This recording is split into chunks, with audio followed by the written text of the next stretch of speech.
Good day and hello to you, wherever you may be. My name is Victor James, and I have to apologize as it's May.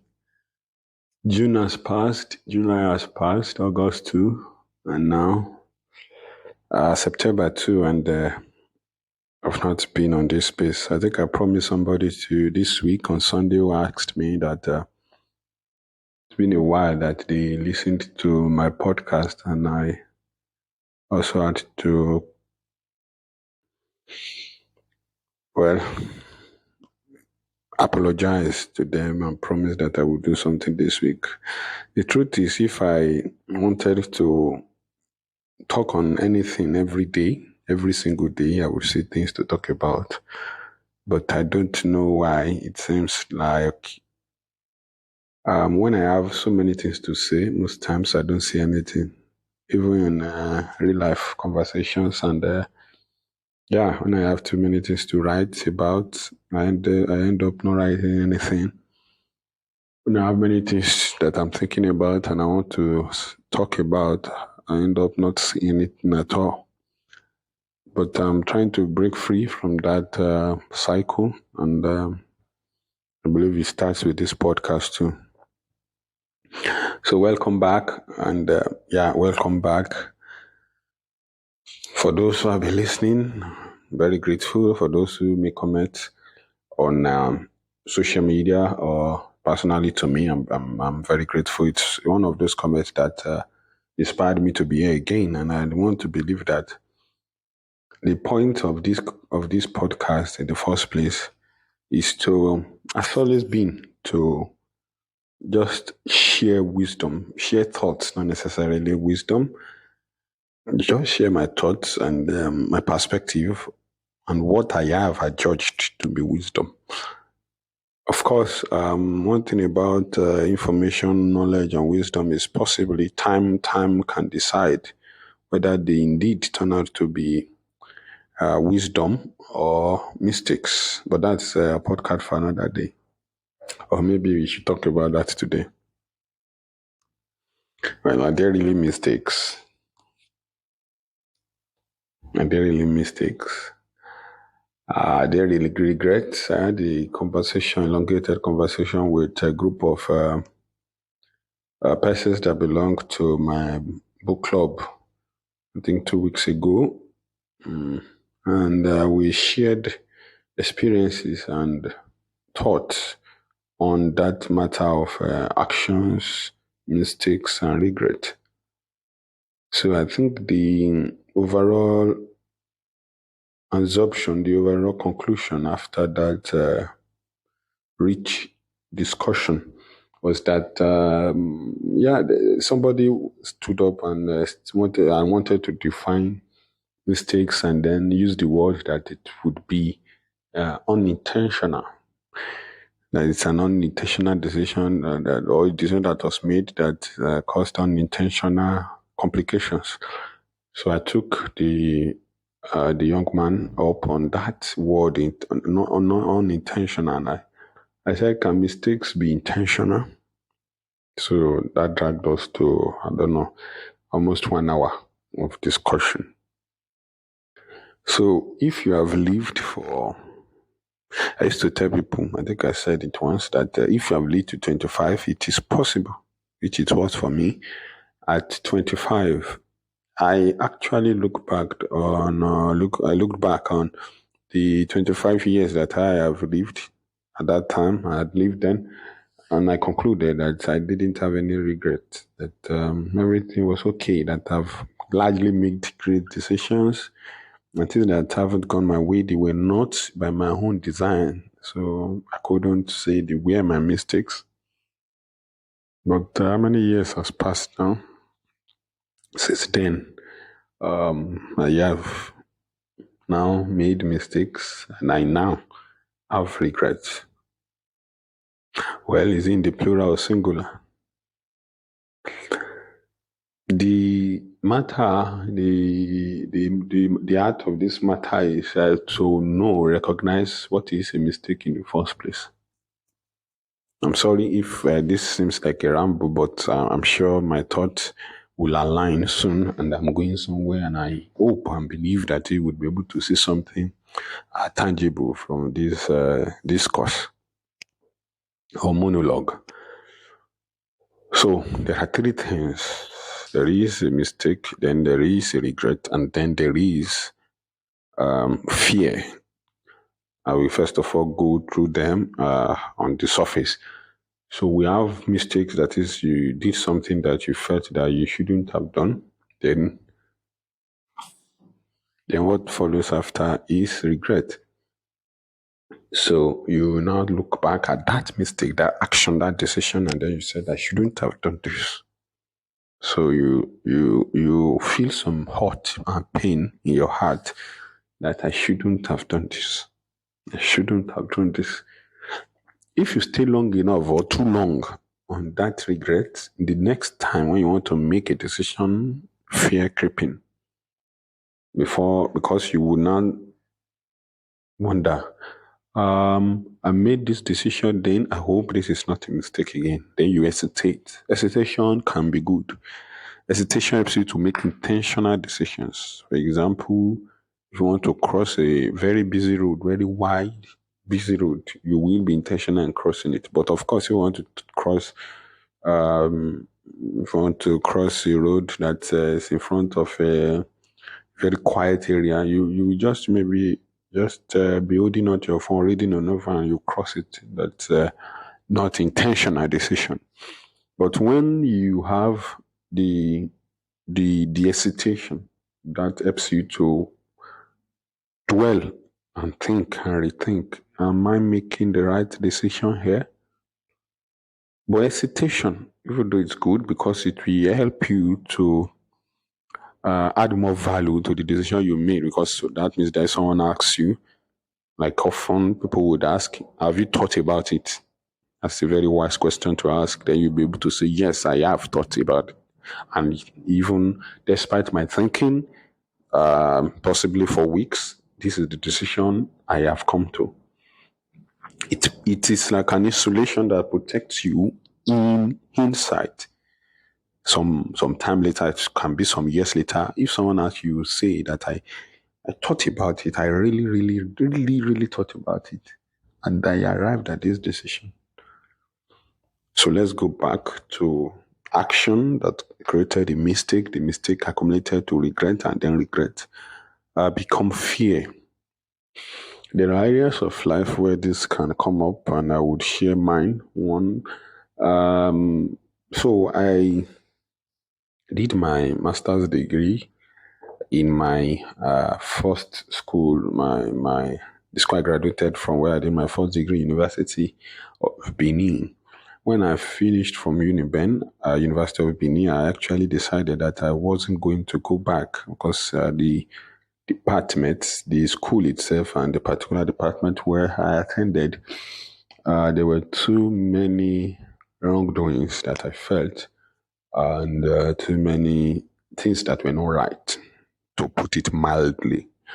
So I said that I was not going to come back to experience this again. That was 2012. So in 2014, 2014, when I finished service, national service, and decided that I would go back to, that I had to do masters because I always wanted to stay in academics. When I decided that, I actually began to think, what school should I go? Of course, I wanted to go to University of Ibadan. And when I wanted to apply, the requirement, because of lack of information, I realize now, the requirements listed, I didn't have some of them, and I felt it may be difficult. And then I think the major factor that swung the decision was the fact that in the processing of transcripts, University of Benin was really, they were terrible at that. So rather than risk a year, coupled with the fact that the demands of University of Ibadan were higher than what I could afford, I decided that I was going to Uniben, University of Benin again, where my transcript would not be processed. and where I already understood what exactly I needed to do, and I knew that I fulfilled all their minimal requirements. This was in 2014, possibly June 2014. So I stepped out. I remember that night. I stepped out in darkness and I paced about. I ruminated. I prayed. I thought deeply. I did everything I could. At the end of that exercise, I said I would apply again to return to University of Benin. That decision was made, let's say, in June 2014. I started a master's, and the wrongdoing that I already anticipated, the terrible states of things, the unfairness, it was exactly as I anticipated. And it was until 2018 that I finished everything I had to do with Uniben. Meaning that in 4 years, you have to remember that my first degree was in 4 years. I finished in 4 years. My second degree, master's degree, which was supposed to be a year or at most 18 months, I paid 4 school fees. I didn't fail any course, mind you. I had A's by the grace of God. I had A's, finished with 4.4. I didn't fail. But for reasons that were absolutely out of my hands, absolutely, I ended up paying school fees for 4 sessions. There was, first of all, the case of a lecturer that was on sabbatical and they didn't replace him. Then later on, they said we had to move this. Then they said there was a strike. But irrelevant now, at least for the purposes of this podcast. So that was like a blip in my life. I am a person who spent 6 years in primary school, 6 years in secondary school, wrote UTM in SS3, my last year. In SS3, when I wrote WAEC, I wrote UTME, and I got admission from the SS3. That is no gap, no waiting, no space. And I moved on to University of Benin, no failure. I did not fail any course. I moved to 4 years. I didn't wait too long. I went for service and I didn't, of course, I didn't wait too long again, started masters. So that was the first time in my life where there was a sort of, if you want to call it, delay. So the question came, I think my dad asked later on, or I was asking myself, was that a mistake going back in the University of Benin rather than choosing University of Ibadan? Was it a mistake on my path? Was it a mistake? Or should I have not gone back? And if it were a mistake, do I regret that decision to reapply to University of Benin? And would I be afraid now when making decisions concerning my career? Answer is no. Why? The insulation I talked about, the fact that I thought about everything at that point in my life in 2014, all the enumeration, everything that I could enumerate, whatever it was, the factors, the risk factors, the probability of success, my confidence level, whatever. If you want to put statistics into it, I was certain that I made the right decision. I thought long and hard about it, and I made that decision. Therefore, there was nothing to regret. It was not a mistake. The same brain I made that decision, the same faith that I had when I prayed, it was important to protect that thought process and that faith in God and in my prayer to God, and to protect my own decision-making capabilities. It was important to protect it so that I don't degenerate into self-doubt. I don't allow myself to now second guess or third guess or even 10th guess every of my decisions. I don't allow myself to now start living a life of fear. I preferred, and I still prefer now, to protect the integrity of my decision making capabilities and integrity of my faith in God, and to be able to trust that I can make the right decision rather than allude what isn't my fault to myself and then cause self-doubt.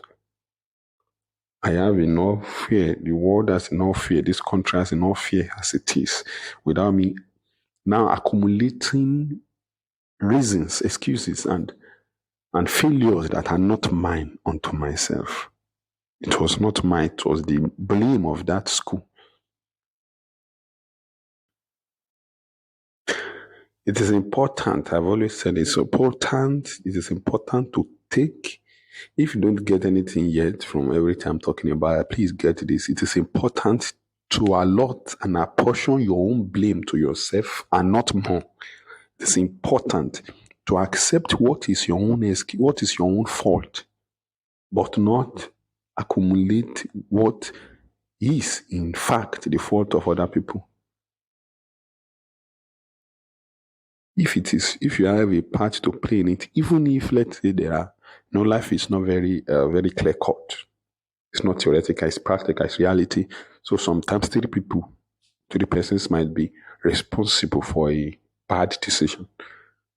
Take your 33%. Don't take 100% of the blame. It was your fault up to this level, but not more. When things don't go your way, don't now be the central point of attraction of blame, of attraction of fault. It was his fault. It was him. He was the one that caused it. Even when you know that there were other people who were at fault. Of course, if you are the leader, you may come out in public to say, I'm sorry, you can put the blame on me, apologize for these mistakes. But in your heart of hearts, I hope, I beg you sincerely, if something is not your fault, don't ever put it upon your head. Don't accept what is not yours in terms of errors and mistakes. It is important. Take responsibility by all means, but don't take the responsibility that is not yours. I don't know how much I want to emphasize it, because if you do that, you live in condemnation unfairly to yourself. You will live in blame, self-blame. You will live in fear, and you would find it difficult to move forward, which can truncate your entire life story. So yeah, now I regret the decision that I made once or twice.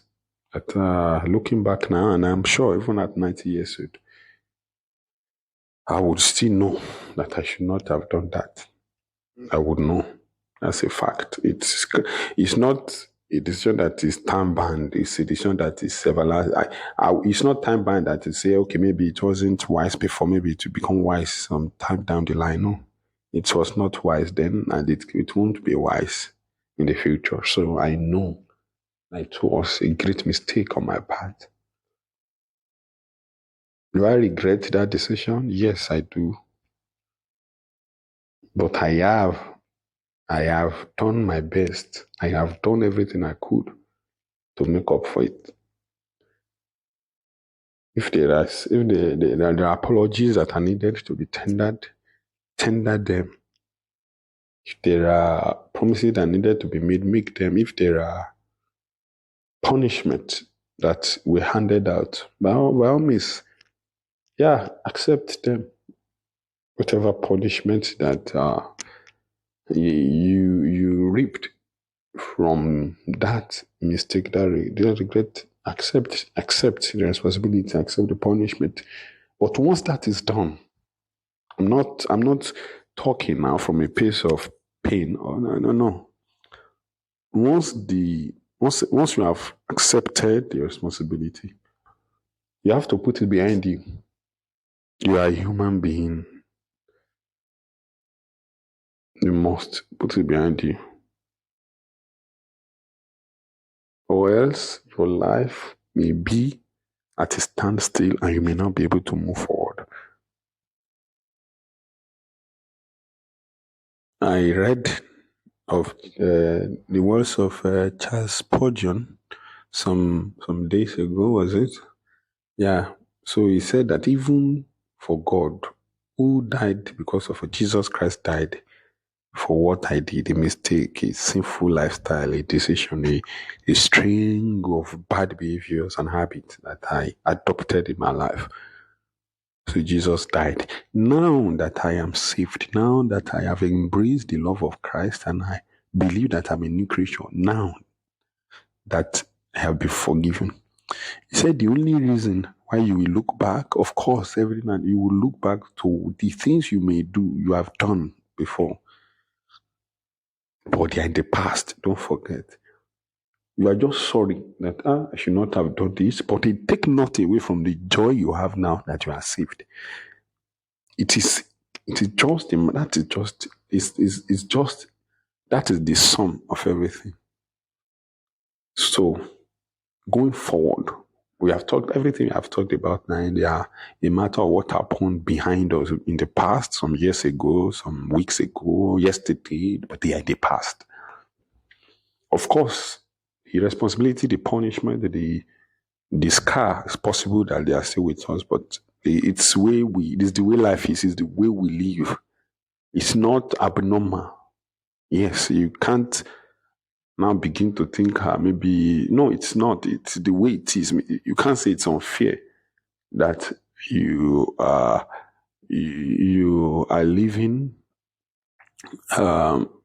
in a way where you feel that it's because what I did, that's why this happened. Okay, that's okay. Take it and you take it again. Take it as long as take your percentage of the blame and not more, and resolve it. Make up for it. Try to resolve it and make peace. Once you have done that, you have tried your best. You now have to look forward. So now, that is where this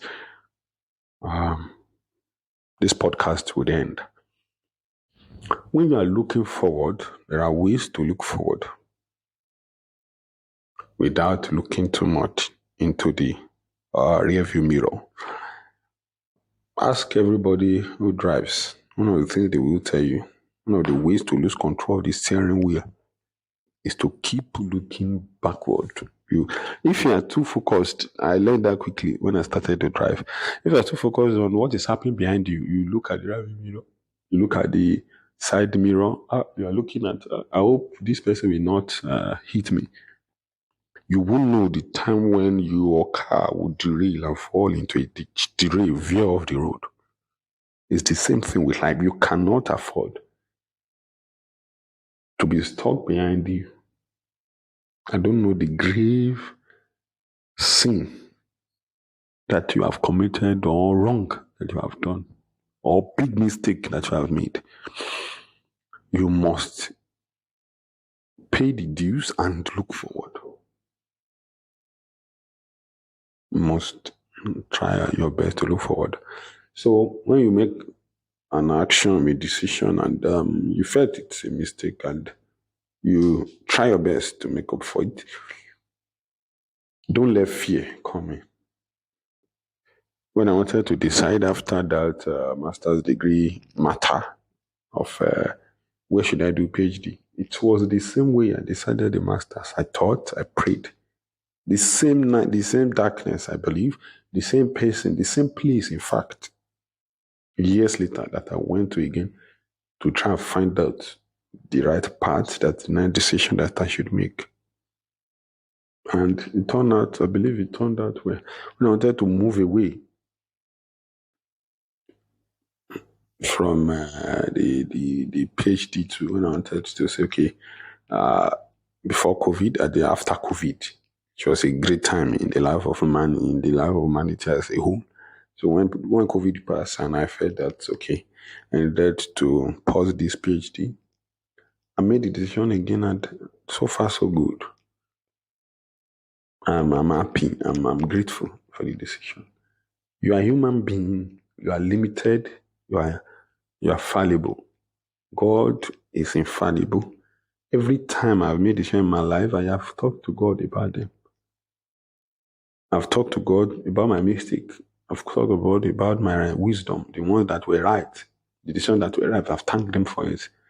Anything I want to do now, I depend on God again to pray again to say, God, is this the right way? Once I'm convinced it is, I do my best not to allow fear of previous failures.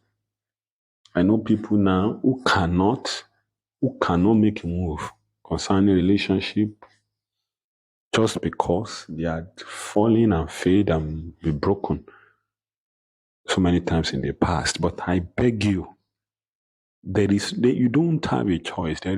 You don't have a choice. The only path before you is to go forward and to resolve that the past is past, that it is in the past, that it doesn't have power over you, that you can't allow the fear to rule you. So yeah, thank you for listening, and I have used a lot of time here. But it's a monologue, and this is just one part of my thoughts, and I'm grateful I'm grateful to you for listening up to this point, and I hope that one or two things have resonated with you, and you are encouraged and inspired and strengthened to jump over whatever odors of mistake, of regret that you might have, resolve them, jump over, and live on. Yeah, be grateful for the opportunity to try again. And when you are trying again, use the wisdom of the past to make the future better. Thank you so much for listening. Once again, my name is Victor James, and I didn't crack too many jokes today, so sorry. It's the temperature of the conversation. Thank you, and have a great day. Bye bye.